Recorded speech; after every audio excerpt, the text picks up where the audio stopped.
Rincón olvidado del imperio más poderoso del mundo, una sombra se alzaba entre las pirámides y las lanzas doradas del faraón. Era una sombra nacida de la opresión, del grito ahogado de un pueblo esclavizado por generaciones.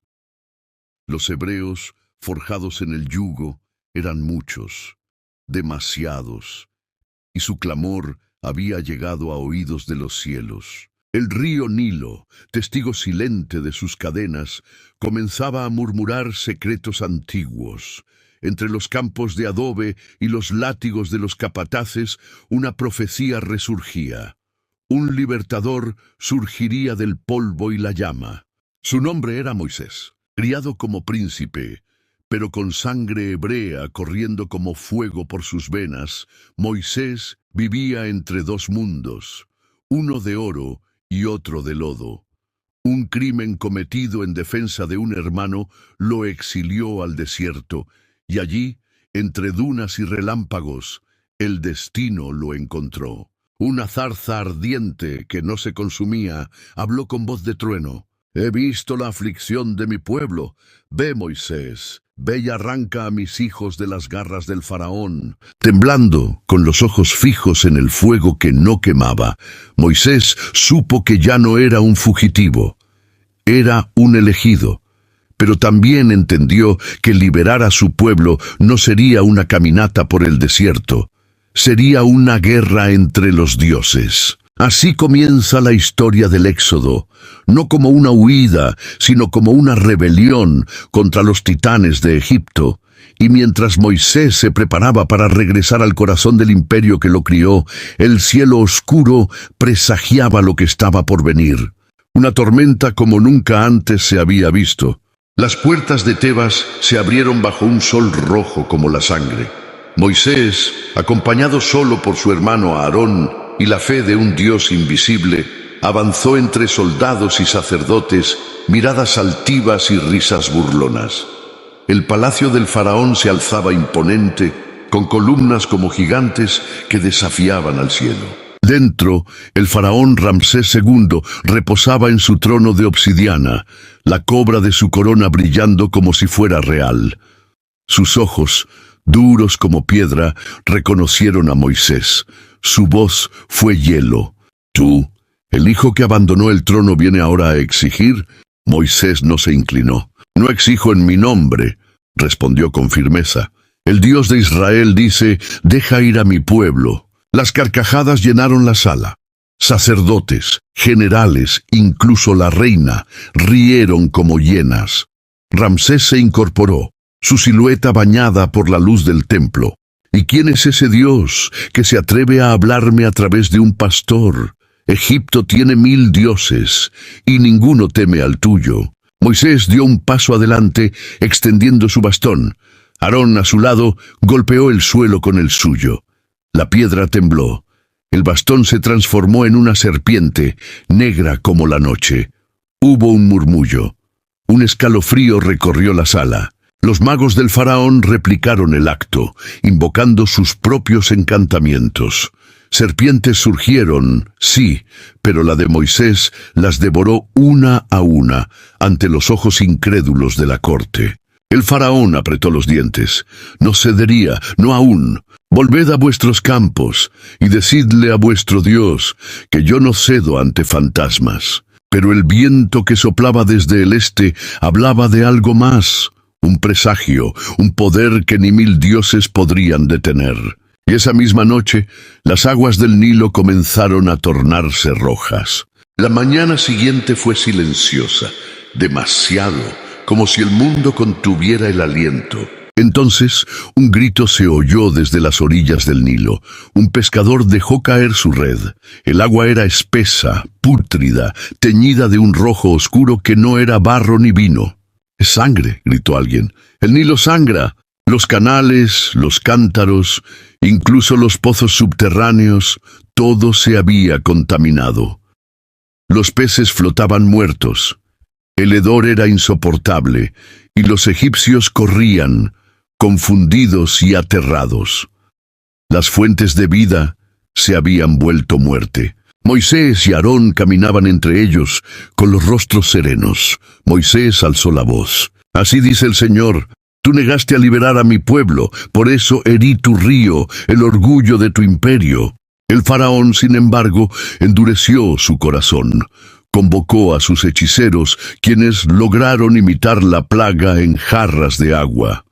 Sonrió con arrogancia. Si tus plagas pueden ser replicadas, entonces no son milagros. Pero el segundo castigo no esperó. Apenas una semana después, un zumbido extraño cubrió el cielo. De los pantanos, de los rincones oscuros de la tierra, emergieron ranas por millones. Saltaban entre las camas de los nobles, se colaban en los hornos, invadían los templos. No había lugar donde no croaran, como si rieran de la vanidad egipcia. El faraón, furioso, llamó a Moisés. «Hazlas desaparecer y dejaré ir a tu pueblo». Moisés oró y las ranas murieron, pero el corazón del faraón volvió a endurecerse. Así comenzaron las plagas, una tras otra: insectos devoradores, enfermedades del ganado, llagas sobre la piel de los hombres. Cada plaga, un golpe; cada golpe, un aviso. Y sin embargo, Egipto resistía, o fingía hacerlo. Hasta que el cielo se oscureció con un rugido. Una nube negra descendía. No era tormenta, era furia, era granizo. El cielo rugió con la voz de un león enojado. Nubes negras como brea giraban sobre Egipto, cargadas de electricidad y juicio. La tierra temblaba. Los esclavos miraban al firmamento con miedo, mientras los egipcios cubrían sus cabezas con paños, sin entender por qué el día se había vuelto noche. Y entonces cayó. Un relámpago dividió el cielo, y del vientre de las nubes llovieron bolas de fuego y hielo. Era granizo ardiente, tan feroz que destruía todo a su paso. Árboles se partían como palillos. Las estatuas de los dioses egipcios eran golpeadas y caían. Los campos se incendiaban, las cosechas morían, el imperio se quebraba. Hombres y bestias corrían gritando, buscando refugio en templos que también ardían. El caos era absoluto, y aún así, en la región de Gosén, donde vivían los hebreos, no cayó ni una gota. Ramsés, por primera vez, sintió miedo. Su trono temblaba bajo sus pies.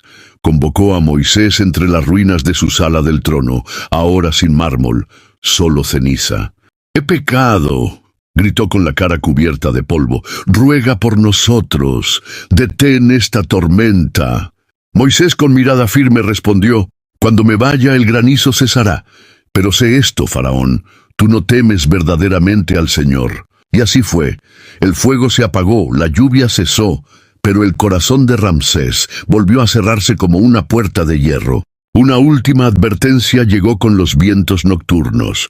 Un susurro entre los juncos del río, una sombra que se acercaba sin sonido. Y al amanecer, Egipto sería devorado por langostas. El amanecer no trajo alivio, trajo alas. Un zumbido espeso cubrió el horizonte. Primero eran puntos negros en el cielo, luego una nube viva, y finalmente una invasión.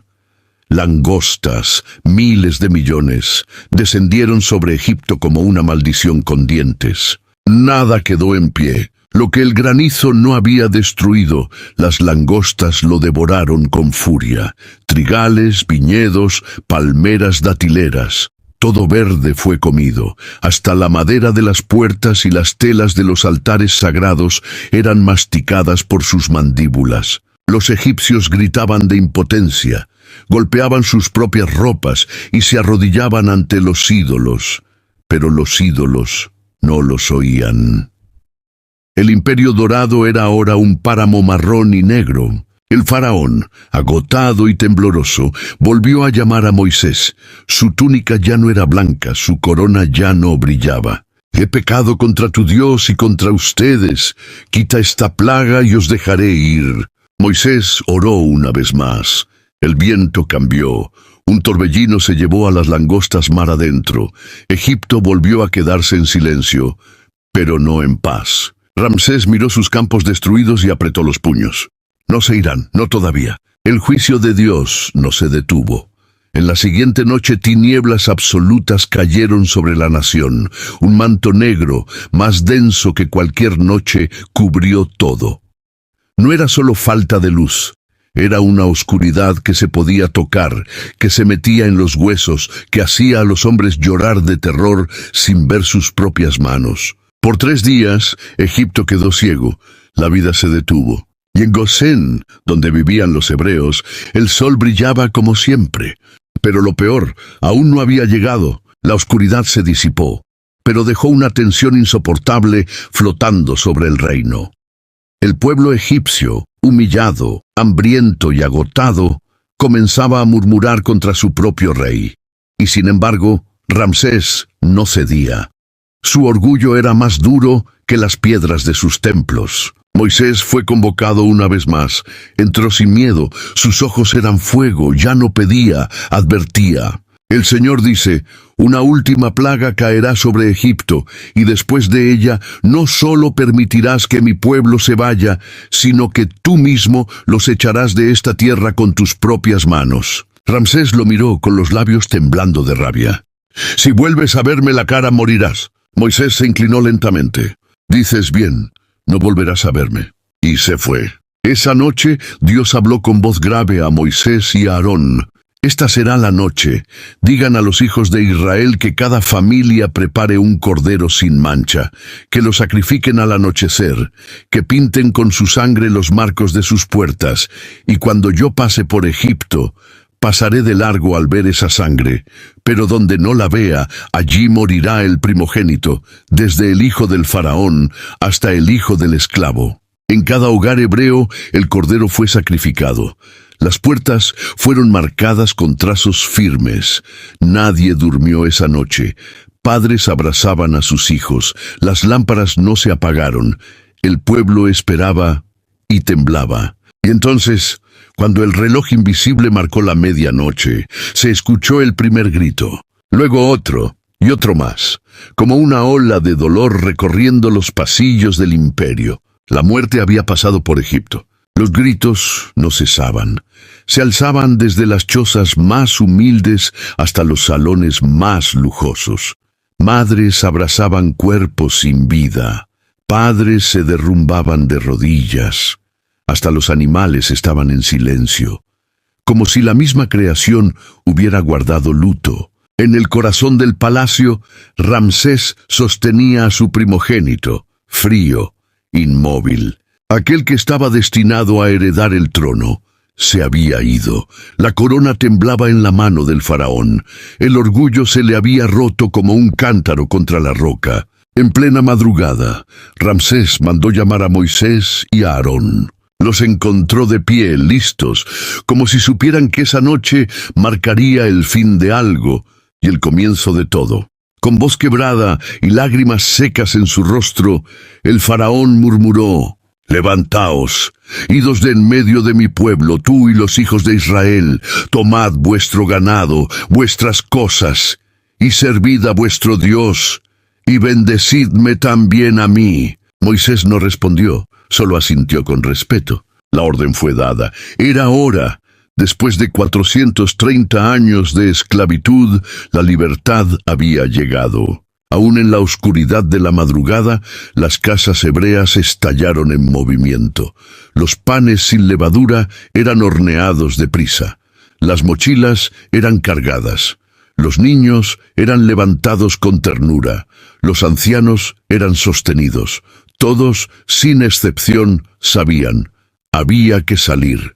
Y ahora, los egipcios, temerosos de lo que más pudiera venir, les daban oro, joyas, ropas, alimentos, lo que fuera, con tal de que se fueran. Y así, el pueblo de Israel, hombres, mujeres, niños, animales, comenzó su marcha. No como esclavos fugitivos, sino como un ejército santo. La luna los iluminaba, pero el fuego de Dios los guiaba. En el horizonte del desierto, una columna de fuego se elevaba hacia el cielo. No era natural, no era humana, era divina. Era la presencia de Dios en medio de su pueblo. Durante el día, una columna de nube los cubría del sol inclemente, y por la noche una columna de fuego les alumbraba el camino. No importaba cuán vasto fuera el desierto, cuán inhóspito el terreno, el pueblo de Israel no estaba solo. Moisés caminaba al frente, su bastón firme en la mano, su mirada fija en la promesa. Aarón a su lado, y detrás de ellos, más de 600,000 personas, sin contar mujeres y niños. El éxodo no era solo una salida, era una revolución celestial en movimiento. Pero en Egipto, la furia se cocinaba de nuevo. Ramsés, aún con los ojos vacíos por la pérdida de su hijo, fue despertado por los murmullos de sus consejeros. «Se han ido con nuestras riquezas, con nuestras manos de obra. ¿Qué hemos hecho?» Y el corazón del faraón se endureció una última vez. «Preparen mis carros, convocad a los jinetes, a las lanzas, a las espadas. Perseguiremos a los hebreos y los traeremos de vuelta con grilletes o con sangre». 600 carros de guerra salieron rugiendo de Egipto como una tormenta de acero. El sol brillaba sobre los cascos de los caballos. El desierto temblaba. Mientras tanto, los israelitas acampaban junto al Mar Rojo. Las aguas eran profundas, la arena era blanda y el horizonte traía polvo. Uno de los vigías gritó: «¡Ejército a lo lejos! ¡Es el faraón!». El miedo se esparció como veneno. ¿Los trajo Moisés hasta aquí para morir? Moisés se mantuvo de pie ante un mar imposible de cruzar y una muerte segura que se acercaba. Y entonces habló: «No temáis, estad firmes y ved la salvación del Señor, porque a los egipcios que hoy veis, nunca más los veréis». La tensión era tan espesa como el aire antes de una tormenta. El ejército egipcio se acercaba con furia. Los carros levantaban nubes inmensas de polvo, y el sonido de los cascos de los caballos retumbaba como tambores de guerra. Las lanzas brillaban al sol, los gritos de los soldados eran ecos de muerte. Y frente a ellos, un pueblo atrapado. El Mar Rojo extendía su inmensidad azul e inmóvil como una pared sin salida. A sus espaldas, la fuerza más poderosa del mundo. Delante, lo imposible. Los israelitas comenzaron a llorar, a gritar, a caer de rodillas. «Estamos perdidos. Mejor nos hubiéramos quedado como esclavos en Egipto». Pero Moisés, de pie sobre una roca, alzó su bastón al cielo. El viento comenzó a soplar con una intensidad sobrenatural. Un murmullo de poder cruzó el campamento. Y entonces la columna de fuego que los guiaba se desplazó. Con un rugido como de un volcán, la columna descendió entre los hebreos y los egipcios, creando una barrera ardiente que cegaba y quemaba. Los soldados intentaron avanzar, pero no podían. El fuego del cielo les cerraba el paso. Y entonces sucedió. Moisés extendió su bastón hacia el mar. El viento se volvió huracán. Las aguas temblaron. El mar se partió en dos. A derecha e izquierda se alzaron muros de agua, altísimos, rugientes, profundos como los cielos. En medio apareció un camino seco, ancho, como si el propio Dios hubiera abierto una puerta a través del abismo. «¡Adelante!», gritó Moisés, y el pueblo corrió. Primero con temor, luego con fe, niños en brazos, ancianos en mulas, mujeres tomadas de la mano, todos cruzaban el mar sobre tierra firme. Dios había hecho un camino donde no lo había. El pueblo avanzaba entre paredes de agua viviente. Los hebreos corrían con ojos abiertos de asombro. A la derecha, los peces nadaban como suspendidos en el aire líquido. A la izquierda, sombras de monstruos marinos se deslizaban entre las olas detenidas. No era una visión, era un milagro palpitante. Moisés caminaba al frente, el bastón alzado sin mirar atrás. Aarón sostenía a los más débiles, mientras los niños reían sin comprender la magnitud del prodigio que pisaban. Y mientras tanto, los egipcios veían desde la otra orilla cómo sus antiguos esclavos caminaban por el fondo del mar como libres. Ramsés, enloquecido por el orgullo y la pérdida, gritó: Adelante. Si su Dios abrió el mar, entonces el nuestro nos llevará también. Los carros comenzaron a entrar, uno tras otro. Las ruedas golpeaban la tierra húmeda, las lanzas resonaban en los muros de agua. El ejército entero descendió al sendero del milagro sin entender que estaban cruzando una sentencia. El último hebreo puso pie en tierra seca del otro lado. Moisés giró su mirada, vio las antorchas egipcias a mitad del mar, vio sus enemigos arrogantes, confiados. Y entonces la voz del cielo habló una última vez. «Extiende tu mano sobre el mar, Moisés». Y él obedeció. El viento cambió. Las paredes de agua comenzaron a temblar, luego a inclinarse. Un rugido como el de 1000 leones llenó el abismo. El mar se cerró. Los muros colapsaron con una violencia divina. El agua devoró carros, hombres, gritos y espadas. El desierto retumbó como si el juicio hubiera caído con todo su peso. Cuando el oleaje se calmó, el mar estaba sereno, y no quedó ni uno solo de los perseguidores. Los israelitas observaron en silencio. Nadie hablaba. Algunos lloraban, otros reían, pero todos sabían, eran libres. No por la espada, no por Moisés, sino por la mano del Dios viviente. El sol emergía desde el oriente como una corona de oro sobre las olas recién cerradas. En la orilla del Mar Rojo, el pueblo de Israel se detuvo, mojados, agotados, cubiertos de arena, pero vivos, libres, por primera vez en más de 4 siglos. Un silencio reverente los envolvía. Y entonces Miriam, hermana de Moisés y profetisa del pueblo, tomó una pandereta entre sus manos. Sus ojos brillaban con fuego y lágrimas. Dio un paso al frente y comenzó a cantar. «Cantaré al Señor, porque se ha cubierto de gloria. Al caballo y a su jinete arrojó al mar». Las mujeres la siguieron bailando con panderetas, girando entre la arena, danzando como nunca antes. Era una celebración salvaje, santa, profunda. Los hombres alzaron sus voces. Los niños repitieron el canto. El desierto entero parecía vibrar con cada nota. Moisés alzó sus manos y oró. «Tú, Señor, eres mi fuerza y mi cántico, mi salvación. ¿Quién como tú entre los dioses, oh Jehová, majestuoso en santidad, terrible en hazañas, hacedor de maravillas?» Era más que una victoria, era una nueva identidad. Ya no eran esclavos, eran hijos de un Dios que partía mares y destruía imperios. Pero el viaje no había terminado. Desde allí avanzaron al desierto de Shur. 3 días caminaron sin hallar agua. El sol los castigaba sin piedad. El júbilo comenzó a convertirse en queja. Finalmente llegaron a un oasis, pero las aguas eran amargas, imposibles de beber. El pueblo murmuraba otra vez. «¿Nos trajo aquí para morir de sed?» Moisés oró en silencio. Dios le mostró un árbol, lo cortó, lo arrojó al agua, y el agua se volvió dulce. Una vez más Dios había provisto. Y sin que ellos lo supieran, la montaña de la promesa ya se asomaba en el horizonte. El sol descendía lento, bañando el desierto con tonos dorados y sombras alargadas. Las sandalias de los hebreos crujían sobre la tierra agrietada mientras avanzaban por el valle de Sin, entre colinas rocosas y un cielo inmenso. Pero el hambre comenzó a morder. Los víveres traídos de Egipto se habían terminado. Los niños lloraban, los ancianos desfallecían, y el clamor del pueblo se alzó como una ola amarga. «¿Por qué nos sacaste de Egipto, Moisés?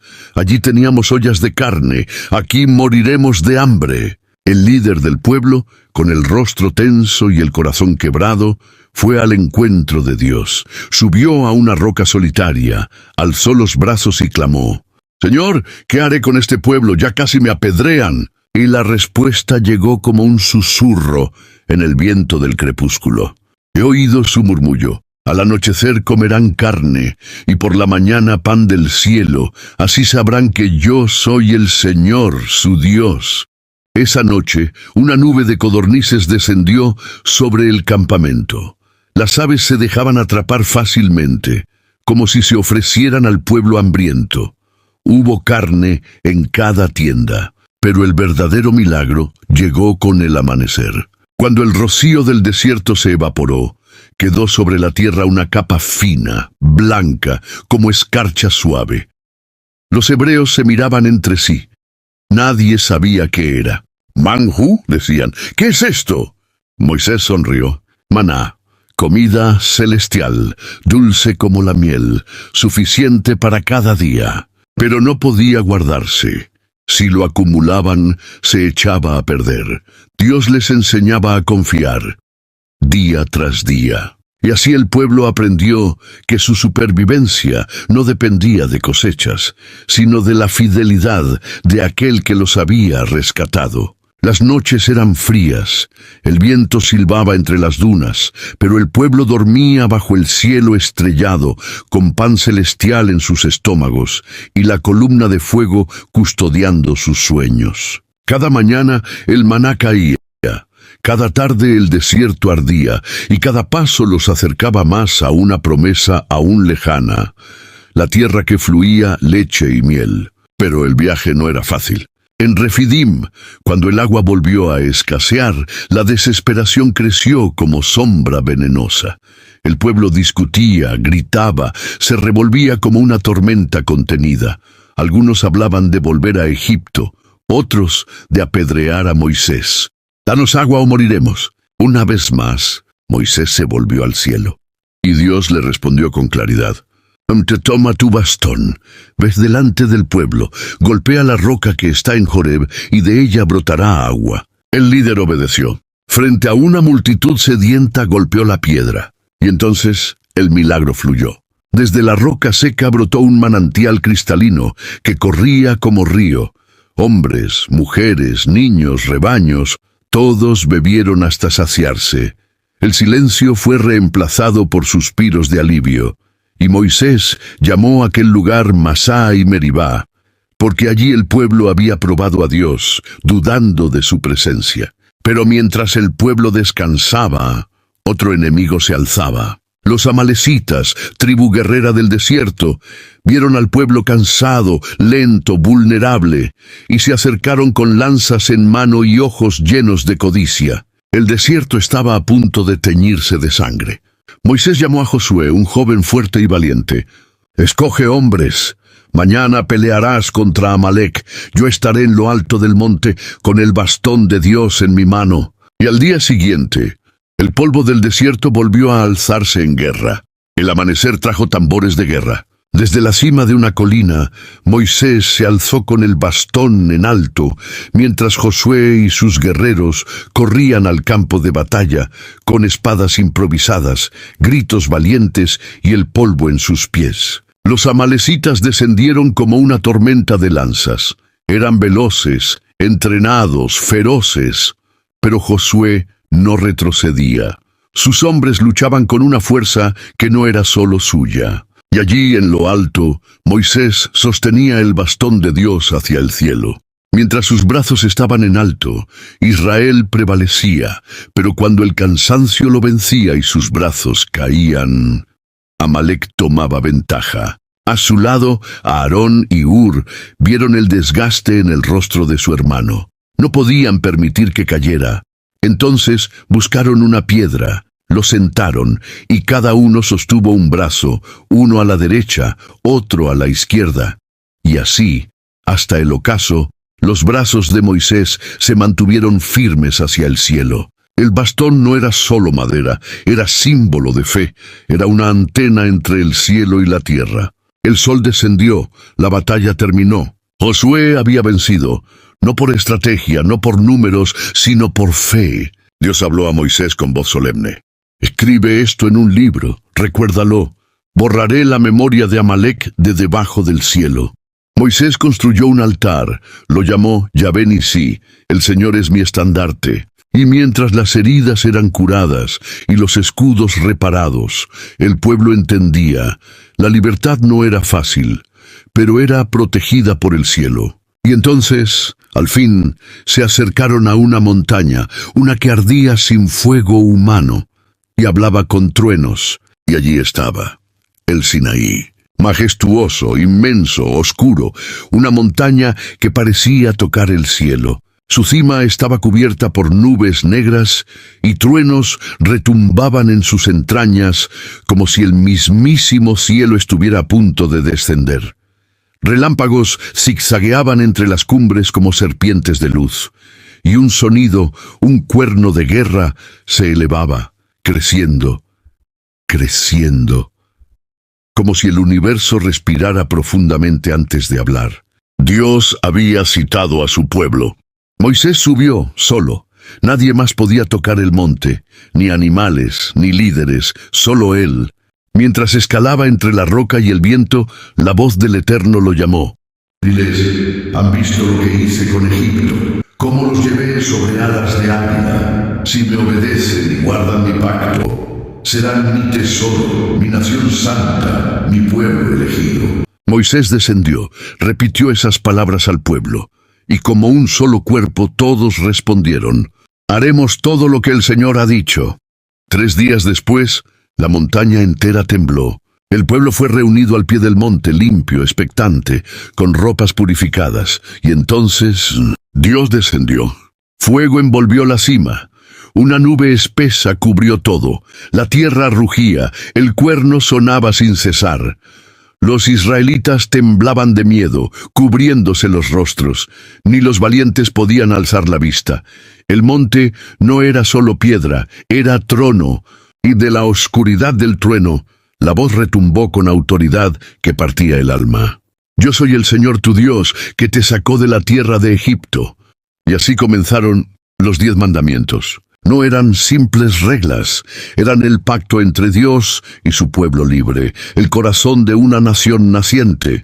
Pero mientras la gloria descendía sobre el Sinaí, el corazón del pueblo comenzaba a distraerse.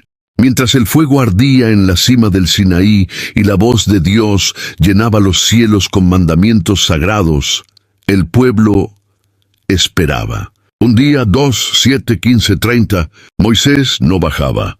El monte seguía envuelto en humo y los truenos no cesaban. El pueblo comenzó a murmurar, a dudar, a temer.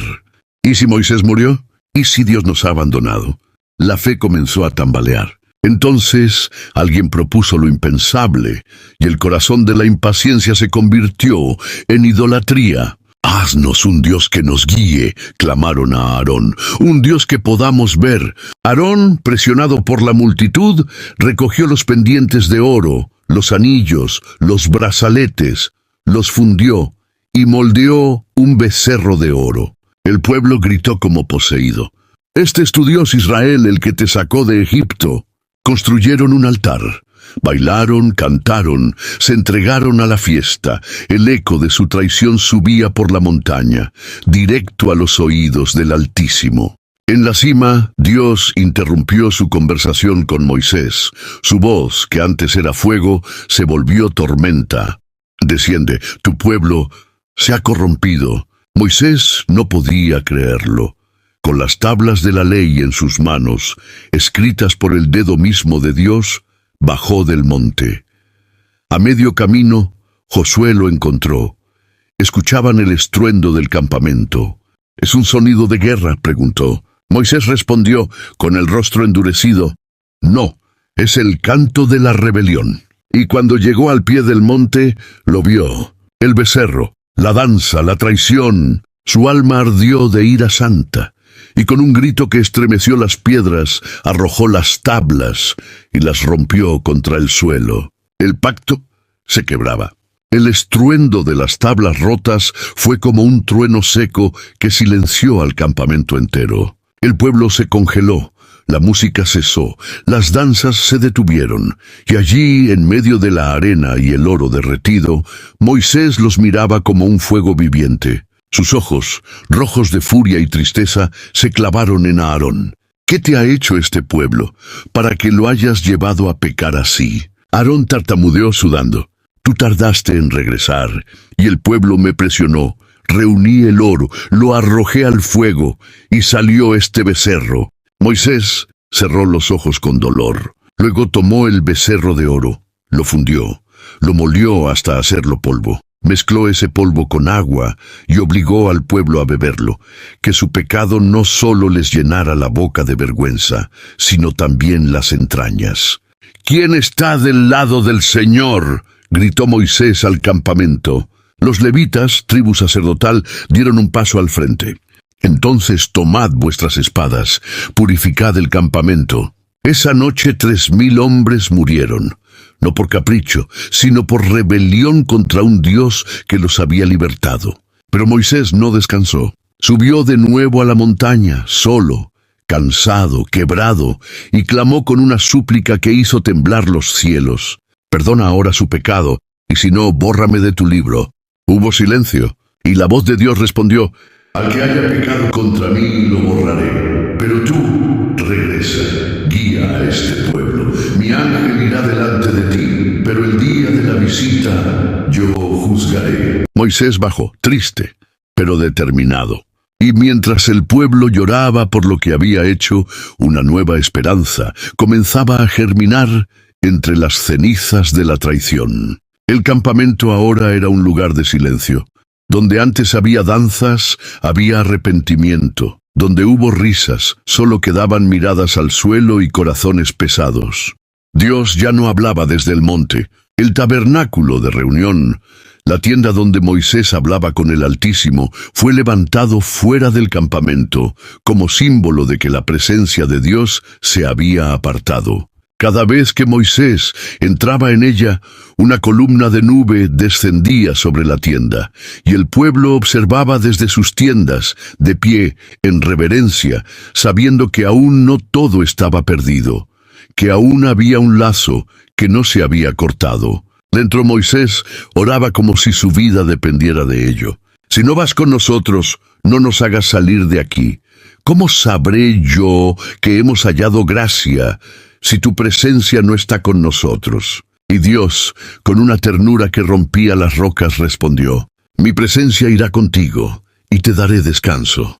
Moisés, con el rostro en el polvo, hizo una petición imposible: «Muéstrame tu gloria». Y Dios, el infinito, accedió: «Haré pasar todo mi bien delante de ti, pero no podrás ver mi rostro, porque nadie puede verme y vivir. Te esconderé en la hendidura de una roca, cubriré tu rostro con mi mano, y pasaré». Y así fue. Al día siguiente, Moisés subió de nuevo al Sinaí con 2 nuevas tablas de piedra. Esta vez, él mismo las talló. Y allí, entre la roca y el fuego, el Señor descendió una vez más y declaró su nombre: «El Señor, fuerte, misericordioso y piadoso, tardo para la ira, grande en misericordia y verdad». Moisés cayó de rodillas y el nuevo pacto fue sellado. Dios no los había abandonado. El perdón era real. La historia aún no había terminado. Cuando Moisés descendió del monte con las nuevas tablas en sus brazos, su rostro brillaba, no como un reflejo, sino con luz propia. Un resplandor que brotaba de su piel, como si la gloria de Dios aún lo abrazara. El pueblo lo vio y retrocedió con miedo. Su cara, su rostro está iluminado. Moisés tuvo que cubrirse con un velo para que pudieran acercarse, pero el mensaje era claro: Dios estaba de nuevo entre ellos. Y así comenzó una nueva etapa. El pueblo, unido por la segunda oportunidad, empezó a construir el tabernáculo, no como una tienda cualquiera, sino como la morada de Dios en medio de los hombres. Cada hombre, cada mujer aportó lo mejor que tenía: oro, plata, telas púrpuras, pieles finas, madera de acacia, piedras preciosas. No por obligación, sino por gratitud. Los artesanos, inspirados directamente por el Espíritu de Dios, construyeron cada pieza con precisión sagrada: el arca del pacto, el candelabro de oro, el altar del incienso, el velo que separaba el lugar santísimo. Dios tenía una casa entre ellos. Cuando todo estuvo terminado, Moisés inspeccionó cada detalle. Era perfecto. Entonces la nube descendió, no como sombra, sino como gloria, llena, pesada, viva. La gloria de Dios llenó el tabernáculo. Tan intensa fue la presencia que ni siquiera Moisés pudo entrar. Y desde aquella nube, La voz del Señor habló una vez más. Cuando esta nube se eleve, Israel marchará, y donde la nube se pose, allí acamparán. Día y noche yo los guiaré. Y así, en medio del desierto, rodeados por dunas, silencio y memoria, un pueblo caminaba con Dios mismo como su guía. Pero la promesa aún esperaba. La tierra prometida estaba por delante. El sol comenzaba a bajar en el horizonte del desierto, proyectando sombras largas sobre las tiendas de campaña del pueblo de Israel. Un pueblo transformado. Ya no eran los esclavos de Egipto, eran los portadores del pacto, marcados por milagros, batallas y segundas oportunidades. En el centro del campamento, el tabernáculo resplandecía con la luz suave del candelabro encendido. La nube de gloria reposaba sobre él como una promesa visible, una señal eterna de que Dios estaba entre ellos. Moisés se apartaba al borde del campamento con mirada reflexiva. En su rostro aún brillaba la gloria, pero en sus ojos una mezcla de peso y esperanza. Aarón, más viejo y sabio, se le acercó. ¿Y ahora?, preguntó en voz baja. Moisés miró al horizonte, hacia el oeste, donde la tierra aún desconocida los esperaba. Ahora caminamos, respondió, no hacia lo que vemos, sino hacia lo que creemos. La tierra prometida está adelante, pero más grande que esa tierra es el Dios que camina con nosotros. El pueblo comenzaba a alistarse. Las trompetas de plata sonaban, las columnas se levantaban, las tiendas se doblaban, cada tribu en orden, cada niño tomado de la mano de sus padres, cada anciano elevado por los brazos de sus nietos. Y cuando la nube comenzó a moverse, una oleada de emoción recorrió al pueblo como un río de fuego. El camino seguía, porque la historia no terminaba ahí. La voz de Moisés, en lo alto de una colina, se escuchó una vez más sobre la multitud. Levántate, oh Señor, y sean dispersados tus enemigos. Huyan de tu presencia los que te aborrecen. Y con paso firme, el pueblo de Israel marchó hacia su destino. No como huérfanos, sino como hijos. No como fugitivos, sino como herederos. El éxodo no fue una salida, fue el nacimiento de una nación santa, y la promesa aún ardía en el horizonte.